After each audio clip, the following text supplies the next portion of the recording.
Depression ಬಂದು ಚಿಕ್ಕ ವಯಸ್ಸಿಂದಾನೇ ಮಕ್ಕಳಿಗೆ ಸ್ಟಾರ್ಟ್ ಆಗ್ತಾರೆ. ಬೇಕಾದಷ್ಟು ವಿಷಯವನ್ನ ಚಿಕ್ಕ ವಯಸ್ಸಿಂದ ಮೈಂಡಲ್ಲಿ ಇಟ್ಕೊಂಡಿರುತ್ತೆ. ಸ್ಟೂಡೆಂಟ್ಸ್ ಆದ್ರೆ ಕರೆಕ್ಟಾಗಿ ಓದಕ್ಕಾಗೋದಿಲ್ಲ. ಈಗಿನ ಜನರೇಷನ್ ಅಲ್ಲಿ ಪ್ರತಿಯೊಂದನ್ನು ಸಹ ಮೈಂಡಲ್ಲಿ ಇಟ್ಕೊಂಡು ತುಂಬಾ ಆಳವಾಗಿ ಆಲೋಚನೆ ಮಾಡುವಂತಹ ಒಂದು ವಿಷಯ. ಅವ್ರಿಗೆ ಅದು ಕೊಡಿಸಿದ್ರು, ನಾನು ಬೇಕಂದ್ರೆ ನಂಗೆ ಇದು ಕೊಡಿಸ್ಲಿಲ್ಲ, ಪ್ರತಿ ಒಂದನ್ನು ಸಹ ಮೈಂಡಲ್ಲಿ ಇಟ್ಕೊಂಡು ತನಗೆ ತಾನೇ ಡಿಪ್ರೆಷನ್ಗೆ ಹೋಗ್ತಾ ಇರ್ತಾರೆ. ಈ ಡಿಪ್ರೆಷನ್ ಅತಿಯಾದ ಹ್ಯಾಂಗ್ ಜೊತೆ ಬರುತ್ತೆ, ಸೂಸೈಡ್ ಮಾಡ್ಕೋಬೇಕನ್ನೋ ಥಾಟ್ಸ್ ಬರುತ್ತೆ, ಅಥವಾ ಯಾವ ಜೊತೆ ಹೊಂದಾಣಿಕೆ ಆಗೋಕ್ಕಾಗೋದಿಲ್ಲ, ನಾವು ಅನ್ಕೊಂಡಿರೋ ಕೆಲಸಗಳನ್ನ ಮಾಡೋಕ್ಕಾಗಲ್ಲ. ಇಂಥ ಸಮಸ್ಯೆಗೆ ಪರಿಹಾರ ಏನು ಅಂದ್ರೆ ರೇಖಿ ಮತ್ತು ಹಿಪ್ನೋಟೈಸ್. ಇತ್ತೀಚಿನ ದಿನಗಳಲ್ಲಿ ಚಿಕ್ಕವರು ದೊಡ್ಡವರು ಅಂತ ಭೇದ ಭಾವ ಇಲ್ಲದೆ ತುಂಬಾ ಕಾಡ್ತಾ ಇರೋಂಥ ಒಂದು ಸಮಸ್ಯೆ ಬಂದು ಡಿಪ್ರೆಷನ್, ಸ್ಟ್ರೆಸ್. ಈ ಡಿಪ್ರೆಷನ್ ಬಂದು ಚಿಕ್ಕ ವಯಸ್ಸಿಂದಾನೇ ಮಕ್ಕಳಿಗೆ ಸ್ಟಾರ್ಟ್ ಆಗುತ್ತೆ. ಹೇಗೆ ಸ್ಟಾರ್ಟ್ ಆಗುತ್ತೆ? ಸ್ಕೂಲಲ್ಲಿ ಅವ್ರು ಕೊಡೋ ಹೋಮ್ ವರ್ಕ್ ಅನ್ನ, ಈಗ ನಾವು ಮಕ್ಕಳು ಚೆನ್ನಾಗಿ ಓದ್ಬೇಕಂತ ದೊಡ್ಡ ದೊಡ್ಡ ಸ್ಕೂಲ್ಸ್ಗೆಲ್ಲ ನಾವು ಹಾಕ್ಬಿಡ್ತೀವಿ. ಬಟ್ ಆ ಮೈಂಡ್ಗೆ ಅವ್ರು ಕೊಡುವಂತಹ ಹೋಮ್ ವರ್ಕ್ನಾಗ್ಲಿ, ಅಲ್ಲಿ ಮಾಡುವಂತಹ ಕ್ಲಾಸ್ನಾಗ್ಲಿ ತಡ್ಕೊಳ್ಳುವಂತ ಕೆಪಾಸಿಟಿ ಇರೋದಿಲ್ಲ. ಇನ್ನು ಸ್ವಲ್ಪ ದೊಡ್ಡವರಾದಾಗ ಅಥವಾ ಒಂದು 8th 9th 10th ಆ ಟೈಮಲ್ಲಿ ಬಂದಾಗ ನ್ಯಾಚುರಲ್ ಆಗಿ ಹಾರ್ಮೋನ್ಸ್ ಚೇಂಜ್ ಆಗಿ ಬೇಕಾದಷ್ಟು ವಿಷಯವನ್ನ ಚಿಕ್ಕ ವಯಸ್ಸಿಂದ ಮೈಂಡಲ್ಲಿ ಇಟ್ಕೊಂಡಿರುತ್ತೆ. ನಮ್ಮಮ್ಮ ಯಾವ ಟೈಮಲ್ಲಿ ಓಡಿದ್ರು, ನಮ್ಮಮ್ಮ ನಾನು ಕೇಳಿದಾಗ ಏನು ಇಲ್ಲ ಅಂದ್ರು, ಪಕ್ಕದ ಮನೆಯವ್ರು ಯಾವ ರೀತಿ ಜೀವನವನ್ನ ಹೈಫೈ ಲೈಫನ್ನ ಲೀಡ್ ಮಾಡ್ತಾ ಇದ್ರೆ, ನನಗೆ ಆ ಟೈಮಲ್ಲಿ ನನಗೆ ಏನು ಇರ್ಲಿಲ್ಲ, ಆ ಟೈಮಲ್ಲಿ ನಮ್ಮಮ್ಮ ನಾನು ಕೇಳಿದಾಗ ನಮ್ಮಪ್ಪ ನಮ್ಮಮ್ಮ ನನಗೆ ಏನು ಕೊಡಿಸ್ಲಿಲ್ಲ, ನನ್ನ ಯಾವ ರೀತಿ ಬಡತನದಲ್ಲಿ ಬೆಳೆಸಿದ್ರು, ಅಥವಾ ನನ್ನ ಮನೇಲಿ ನನ್ನ ತಮ್ಮ ಇದ್ದಾನೆ ಅವನನ್ನ ಯಾವ ರೀತಿ ಚೆನ್ನಾಗಿ ಓದಿಸಿದ್ರು, ಅಥವಾ ಚೆನ್ನಾಗಿ ಅವನ ಬಗ್ಗೆ ಗಮನವನ್ನ ಕೊಟ್ರು, ನನ್ನ ಕಡೆ ಗಮನವನ್ನ ಕೊಟ್ಟಿಲ್ಲ, ನನ್ನ ಸರಿಯಾಗಿ ನೋಡ್ಕೊಂಡಿಲ್ಲ. ಈಗ ಟೀಚರ್ಸ್ ಅಂತ ಬಂದಾಗ ಆ ಟೀಚರ್ಗೆ ಅವ್ರನ್ನ ಕಂಡ್ರೆ ಇಷ್ಟ, ನನ್ನನ್ನು ಕಂಡ್ರೆ ಆಗಲ್ಲ. ಅಂದ್ರೆ ಈಗಿನ ಜನರೇಷನ್ ಅಲ್ಲಿ ಪ್ರತಿಯೊಂದನ್ನು ಸಹ ಮೈಂಡಲ್ಲಿ ಇಟ್ಕೊಂಡು ತುಂಬಾ ಆಳವಾಗಿ ಆಲೋಚನೆ ಮಾಡುವಂತಹ ಒಂದು ವಿಷಯ. ಇದೇ ಒಂದು ಸಮಸ್ಯೆಗಳು ನಮ್ಗೆ 30 ವರ್ಷಗಳ ಹಿಂದೆ ಈ ಸಮಸ್ಯೆಗಳು ಇರ್ಲಿಲ್ಲ.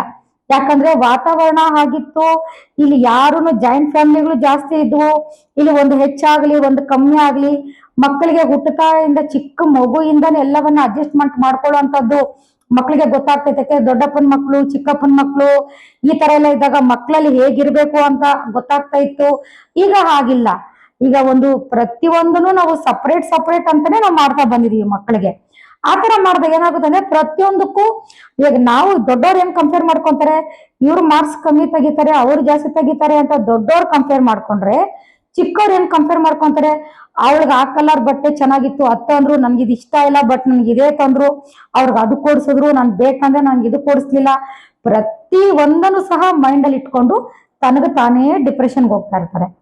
ನೆಕ್ಸ್ಟ್ ಲೆವೆಲ್ಗೆ ಬಂದಾಗ ಕೆಲಸ ಮಾಡೋ ಜಾಗದಲ್ಲಿ ಅಲ್ಲೂ ಯಾರಿಗೂ ನೆಮ್ಮದಿ ಇಲ್ಲ. ಯಾಕೆ ಅಂದ್ರೆ ನಾವ್ ಅನ್ಕೊಂಡಿರೋ ತರ ವಾತಾವರಣ ಎಲ್ಲೂ ಜನರಿಗೆ ಸಿಗೋದಿಲ್ಲ. ಯಾಕಂದ್ರೆ ಈಗಿರೋ ಮೆಂಟಾಲಿಟಿ, ಈಗಿರುವಂತಹ ಒಂದು ಸ್ಟ್ರೆಸ್ಸು, ಈಗಿರುವಂತಹ ಮನೇಲಿ ಇರುವಂತಹ ಒಂದು ವರ್ಕ್ ಲೋಡು, ಮನೆಯಲ್ಲಿ ಒಂದು ಜವಾಬ್ದಾರಿಗಳು, ಇವೆಲ್ಲ ಸೇರಿದಾಗ ಏನಾಗುತ್ತೆ ಅಂದ್ರೆ ಪ್ರತಿಯೊಂದು ಮನುಷ್ಯ ಸಹ ಡಿಪ್ರೆಷನ್ಗೆ ಹೋಗ್ತಾ ಇದ್ದಾನೆ. ಈ ಡಿಪ್ರೆಷನ್ ಅತಿಯಾದ ಹ್ಯಾಂಗ್ ಜೊತೆ ಬರುತ್ತೆ, ಸೂಸೈಡ್ ಮಾಡ್ಕೋಬೇಕನ್ನೋ ಥಾಟ್ಸ್ ಬರುತ್ತೆ, ಅಥವಾ ಯಾವ ಜೊತೆ ಹೊಂದಾಣಿಕೆ ಆಗೋಕ್ಕಾಗೋದಿಲ್ಲ, ನಾವ್ ಅನ್ಕೊಂಡಿರೋ ಕೆಲಸಗಳನ್ನ ಮಾಡಕ್ಕಾಗಲ್ಲ, ಸ್ಟೂಡೆಂಟ್ಸ್ ಆದ್ರೆ ಕರೆಕ್ಟಾಗಿ ಓದಕ್ಕಾಗೋದಿಲ್ಲ. ಈ ತರ ಅನೇಕ ಸಮಸ್ಯೆಗಳು ಅನೇಕ ರೀತಿಯಲ್ಲಿ ಅವ್ರದೇ ಆದ ರೀತಿಯಲ್ಲಿ ಕಾಡ್ತಾ ಇದೆ. ಇಂಥ ಸಮಸ್ಯೆಗೆ ಪರಿಹಾರ ಏನು ಅಂದ್ರೆ ರೇಖಿ ಮತ್ತು ಹಿಪ್ನೋಟೈಸ್. ಇದೊಂದೇ.